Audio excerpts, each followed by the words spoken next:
Alright, so let's talk training. I haven't been in one of these videos because I just haven't had time. Haven't been able to carve out the time to figure it out, and I thought I'd talk about it now.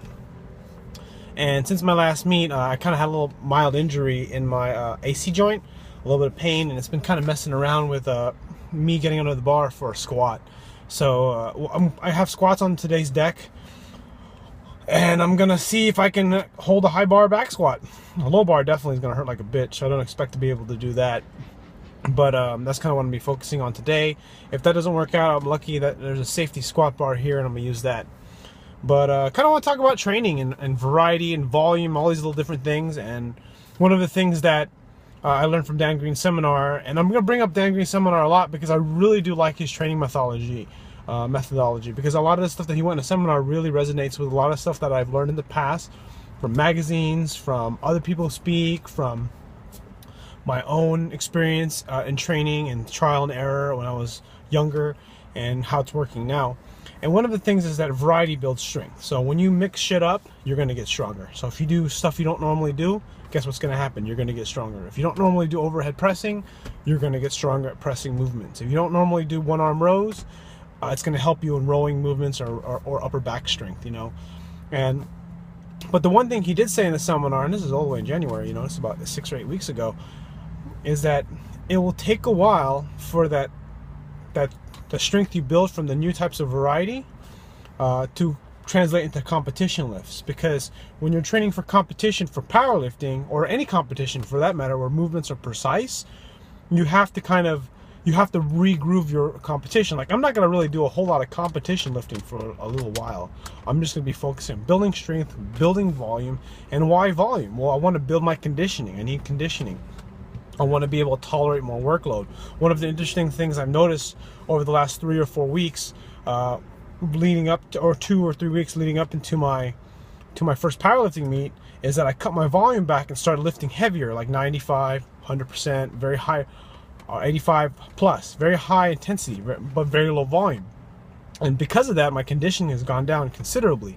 Like, I did a deadlift workout on Monday, today is Wednesday, and I'm sore as fucking shit. Last night, I'm just like, man, and the worst part about it is my hands hurt like a bitch. If you look at the previous video, I'll link in the description if you haven't seen it, as I did what did I do? I basically did sumo deadlifts, sumo block pulls, and deficit deadlifts. And I did like 4 sets of 5, so, you know, that's like 60 repetitions of heavy deadlifts, ranging between, you know, 315 pounds at the lightest for the deficits, and then from sumos from 405 up to 455, and my hands are shredded. But what I'm saying is that when you add this different types of variety, what's going to allow you to do is going to allow you to build strength in kind of different ways that will help you in your powerlifting. The powerlifting itself is almost, I mean, its strength is important. I truly believe that, but a lot of the strength built, or a lot of the movements in powerlifting, squat, bench, deadlift, competition style lifts, are very technically driven. So that means, for example, if you're going to training for a meet and you got a meet coming up, it's really your setup underneath the bar. It's your setup, you know, when you're doing a squat, where it sits, how tight your shoulders are, where your position is, when you brace your abs, how tight your belt is, that kind of stuff. On the bench, same thing, how you dig your shoulder blades into the bench, how you plant your feet, how you arch your back, deadlift.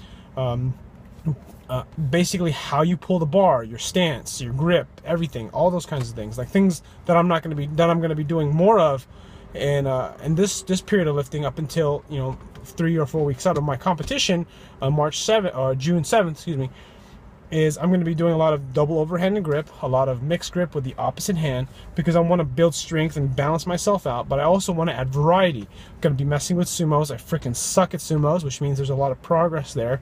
Hopefully in the next 4 or 6 weeks I can get my sumo deadlift to where my conventional is, or very, very close.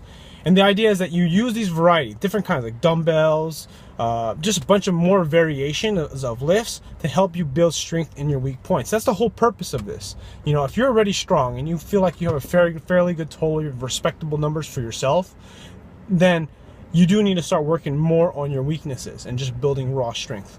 When you're just starting and you're just beginning, you should focus more on just getting used to the lifts, squat, bench, deadlift. There's no need to mess with the variations a ton. You just need to focus on the lifts.